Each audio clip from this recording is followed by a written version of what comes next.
दो तरह के होते हैं, एबायोटिक फैक्टर और बायोटिक फैक्टर। एबायोटिक फैक्टर अजैवी है, नॉन लिविंग फैक्टर्स है। बायोटिक फैक्टर्स लिविंग ऑर्गेनिज्म से हैं। एबायोटिक फैक्टर्स में हम पढ़ चुके हैं जलवायु कारक, क्लाइमेटिक फैक्टर्स, एडेपिक फैक्टर्स, मृदा संबंधी कारक और टोपोग्राफिक फैक्टर्स।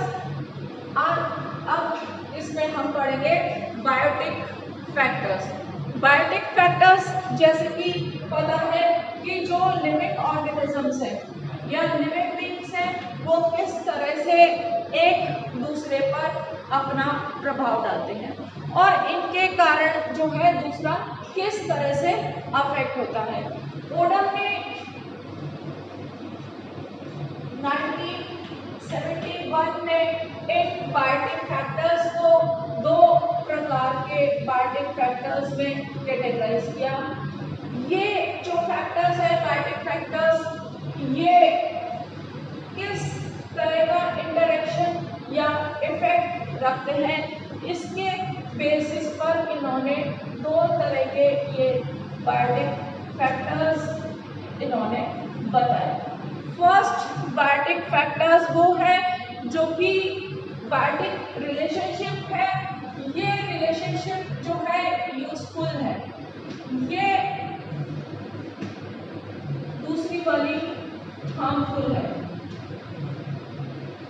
ये यूजफुल और हार्मफुल के बेसिस पर इन्होंने दो तरह के इंटरेक्शंस बताए। इनको नाम दिया गया पॉजिटिव इंटरेक्शंस।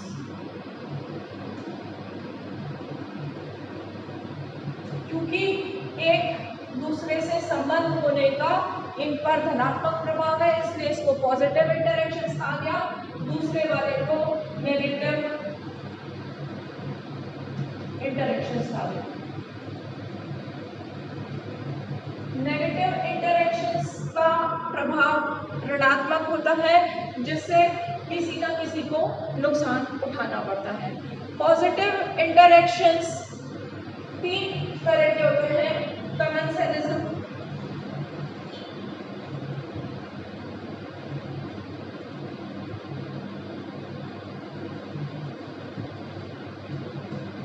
कमेंसलिज्म दो तरह का होता है, एक्टो और एंडो। एक्टो कमेंसलिज्म और एंडो कमेंसलिज्म, ये कमेंसलिज्म दो तरह का होता है। कमेंसलिज्म के बाद नेक्स्ट है प्रोटोकॉपरेशन और प्रोटोकॉपरेशन के बाद है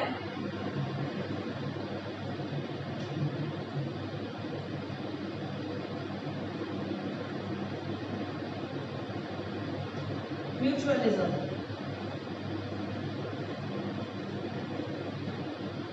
पॉजिटिव इंटरेक्शन तीन तरह के होते हैं, कमेंसलिज्म, बाहरी आंतरिक, प्रोटोकॉपरेशन और म्यूचुअलिज्म। इसी तरह से ये जो नेगेटिव इंटरेक्शन कई तरह के होते हैं जैसे एक्सप्लॉयटेशन।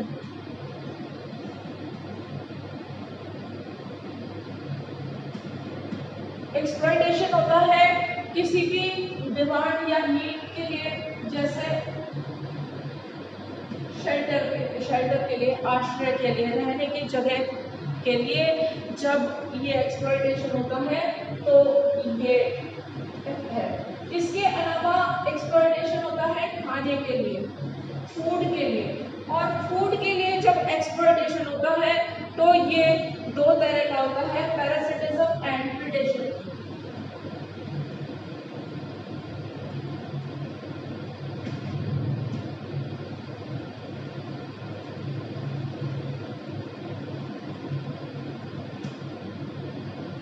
एक्सप्लॉयटेशन के बाद नेक्स्ट है एंटीबायोसिस।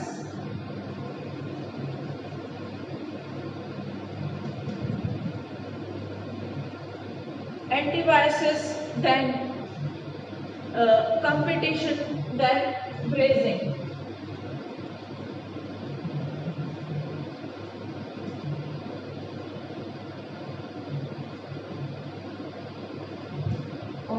नेक्स्ट है ह्यूमन एक्टिविटीज।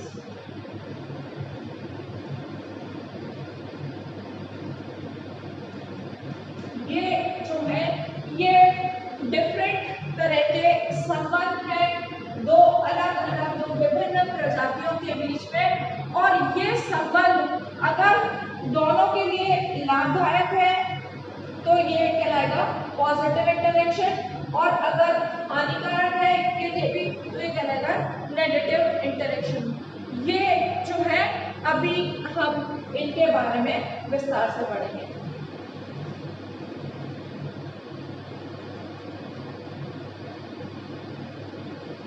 सबसे पहले हम कमेंसलिज्म की बात करें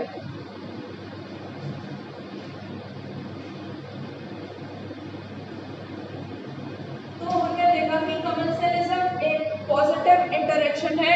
पॉजिटिव इंटरेक्शन का मतलब है इससे दोनों को फायदा हो, और दोनों को फायदा हो नहीं हो, कई बार इसमें एक स्पीशीज को फायदा होता है बट दोनों को ही नुकसान नहीं होता। कोई भी स्पीशीज में यहाँ पर दूसरे की वजह से कोई नुकसान नहीं होता, ऐसा संबंध कहलाता है कमेंसलिज्म। कमेंसलिज्म का एग्जाम्पल है लाइनस। लाइनस ऐसे प्लांट्स हैं जो कि वुडी है, जो काष्ठीय लता है, कंठ लता है जिसको कहते हैं, वो इसका एग्जाम्पल है। ये जो वुडी क्लाइंबर्स है ये बहुत ज़्यादा डेंस फॉरेस्ट में पाई जाती है, और ये दूसरे बड़े वृक्षों पर चढ़कर उनका सपोर्ट लेके ऊपर की तरफ चढ़ती है ताकि वहाँ से इसको आवश्यकता अनुसार प्रकाश और हवा मिल सके। ये जब दूसरे प्लांट पर चढ़ती है तो उनसे कोई फायदा नहीं लेती, फायदा ये सिर्फ चढ़ने का लेती है, उनसे सपोर्ट लेती है, इससे उन प्लांट्स को कोई नुकसान नहीं होता। ये है लाइनास। लाइनास के कारण उन ट्रीज को कोई हार्म नहीं होता, ये अपना भोजन अपने आप बनाती हैं, सिर्फ उनसे सपोर्ट लेती है। दूसरे तरह के प्लांट्स हैं एपिफाइट्स।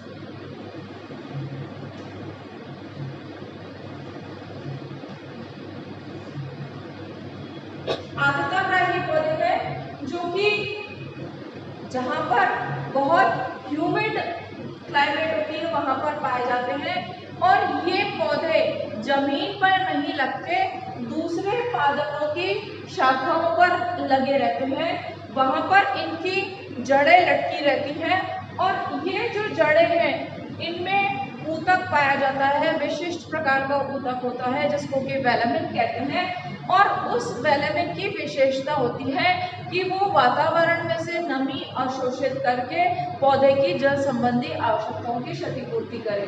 तो ये जो एपिफिटिक प्लांट है ये जिन पौधों की शाखाओं पर उगते हैं उनको कोई नुकसान नहीं पहुंचाते, और इसका एग्जाम्पल है ऑर्किड। इसका एग्जाम्पल है डिस्ट्रीडिया, इसका एग्जाम्पल है पोथोस। ये जो कुछ पौधे हैं दूसरे पौधों के ऊपर रहते हैं, उनको कोई नुकसान नहीं पहुंचाते, अपना भोजन अपने आप बनाते हैं, और ये जो संबंध है ये कमेंसलिज्म कहलाता है। कमेंसलिज्म दो तरह का होता है, एक्टोकमेंसलिज्म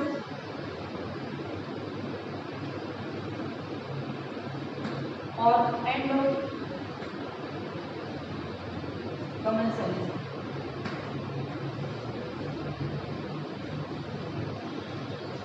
एक्टोकमेंसलिज्म जो है इसमें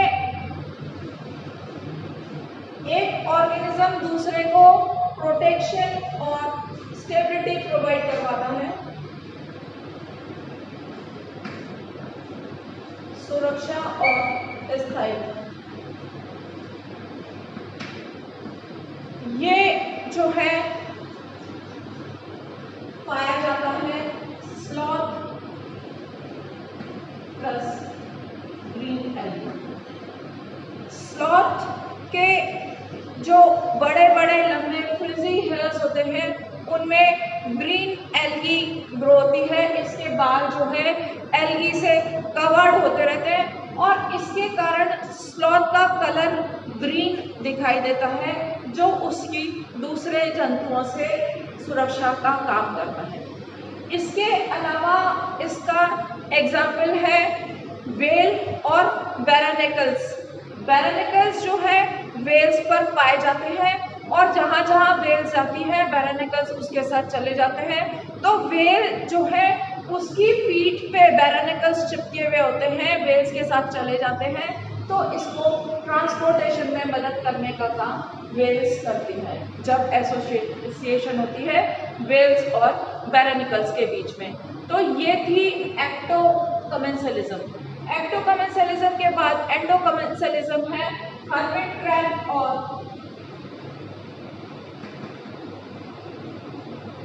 स्नेल के बीच में। स्नेल की जो कवर है उस कवर के अंदर ये जो है इस पर ये एंटर कर इस पर चिपक जाता है हर्मिट क्रैब और ये जो है ये इसको प्रोटेक्शन करता है। ये इनका एसोसिएशन है हर्मिट क्रैब और स्नेल का। इसका और एग्जाम्पल हम देखें तो वो है ह्यूमन प्लस बैक्टीरिया। कैसे ह्यूमन की इंटेस्टाइन में बहुत सारे बैक्टीरिया पाए जाते हैं, जैसे एस्चर्शिया कोलाई, जैसे एंटामीबा कोलाई। ये जो है ये कोलोन ह्यूमन के कोलोन में पाए जाते हैं, वहां पर रहते हैं बट ह्यूमन को कोई नुकसान नहीं पहुंचाते। तो ये एसोसिएशन जो है ये कहलाता है एंडोकमेंसलिज्म। इसके अलावा इंटेस्टाइन के अलावा ओरल कैविटी में बैक्टीरिया रहते हैं, जैसे ट्रोपोनिमा मैक्रोडेंटम, ट्रोपोनिमा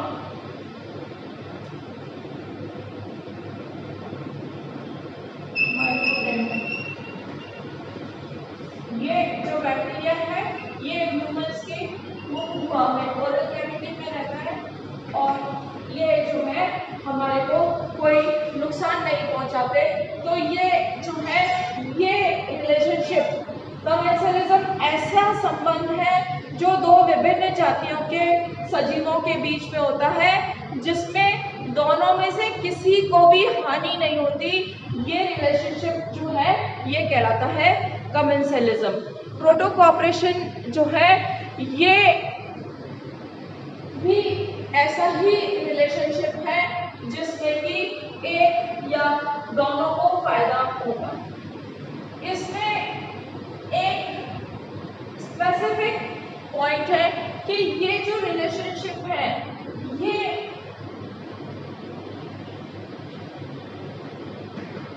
नॉट कंपल्सरी है फॉर सर्वाइवल। ऐसा नहीं है कि ये जो रिलेशनशिप है ये नहीं होगा तो सजीव जिंदा नहीं रहेंगे। अगर ये रिलेशनशिप होता है तो उसका फायदा होता है, लेकिन नहीं होता तो भी दोनों ऑर्गेनिज्म जीवित रह सकते हैं, कंपल्सरी नहीं है। ये जो है ये इसका एग्जाम्पल है सी एनिमल और हर्मिट क्रैब के बीच का जो संबंध है वो इसका एग्जाम्पल है।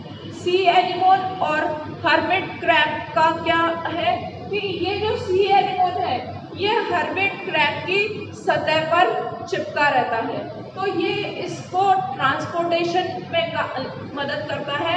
इससे ये एक जगह से दूसरी जगह ले जाने का काम हर्मिट क्रैब करता है और दूसरी जगह पर ट्रांसपोर्टेशन से सी एनिमल को आसानी से भोजन मिल जाता है। इसके बदले में हर्मिट क्रैब जो है उसको सी एनिमल क्या फायदा देता है? सी एनिमल में निमेटोसिस्ट सेल्स होती है, दंश कोशिका।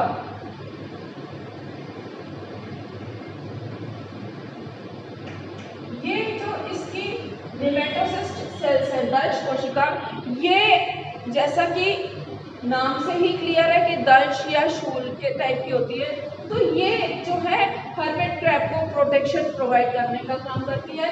इन दोनों के बीच में रिलेशनशिप है, दोनों को फायदा हो रहा है।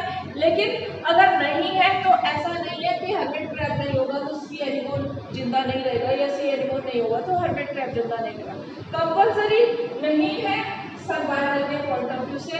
तो ये रिलेशनशिप कहलाता है प्रोटो कोऑपरेशन। प्रोटो कोऑपरेशन के बाद नेक्स्ट है म्यूचुअलिज्म। म्यूचुअलिज्म जो है ये ऐसी रिलेशनशिप है जिसमें कि दोनों सजीवों को जो आपस में संबंध में होते हैं, दोनों को इसमें फायदा होता है। और ये जो है म्यूचुअलिज्म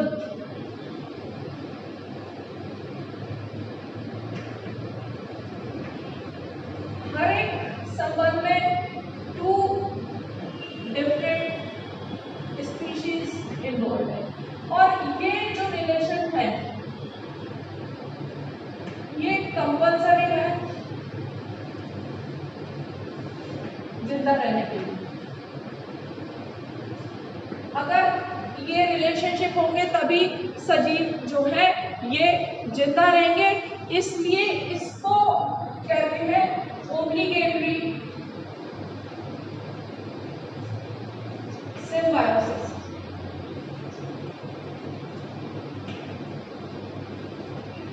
अगर एक नहीं है तो दूसरा भी नहीं होगा।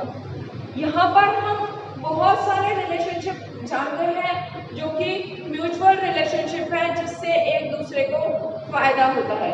जैसे हम पढ़ चुके हैं पॉलिनेशन, परागण। हम पढ़ चुके हैं कि कुछ पौधे में परागकण जो है वो एक मेल फ्लावर से फीमेल फ्लावर्स तक जो है कीटों की मदद से, इंसेक्ट की हेल्प से ले जाए जाते हैं। तो ये अगर संबंध नहीं होगा तो यहाँ पर जो प्लांट जो है और इंसेक्ट जैसे कि युक्ता है, जैसे साल्विया है, इनमें स्पेसिफिक इंसेक्ट के थ्रू पॉलिनेशन होता है। तो अगर वो जो है अगर नहीं होगा, जैसे कि प्रोनुबा जो है वो युक्ता के लिए अगर नहीं अवेलेबल है तो युक्ता में पॉलिनेशन नहीं होगा, पॉलिनेशन नहीं होगा तो फर्टिलाइजेशन नहीं होगा, आगे का जो साइकिल है यहाँ पर रुक जाएगा। और अगर युक्ता नहीं होगा तो प्रोनुबा नहीं सर्वाइव करेगा, क्योंकि ये जो है इसके मकरंद के द्वारा अपना भोजन करते हैं। तो ये जो रिलेशनशिप है ये दोनों के सर्वाइवल के लिए जरूरी है। इसके अलावा ये जो है पॉलिनेशन के अलावा कुछ सीड एंड फ्रूट डिस्पोजल का काम, कुछ प्लांट्स ऐसे होते हैं जिनमें कि सीड और फ्रूट का डिस्पोजल जो है वो जाने अनजाने में कुछ एनिमल्स के द्वारा होता है। और ये एक जगह से दूसरे जगह तक इन बीज और फल को ट्रांसपोर्ट कर देते हैं, वहाँ पर उनका जर्मिनेशन होता है और वहाँ पर नए तरह के प्लांट्स इनके उग जाते हैं। तो ये जो है डिस्पोजल वाला ये एग्जाम्पल। इस तरह से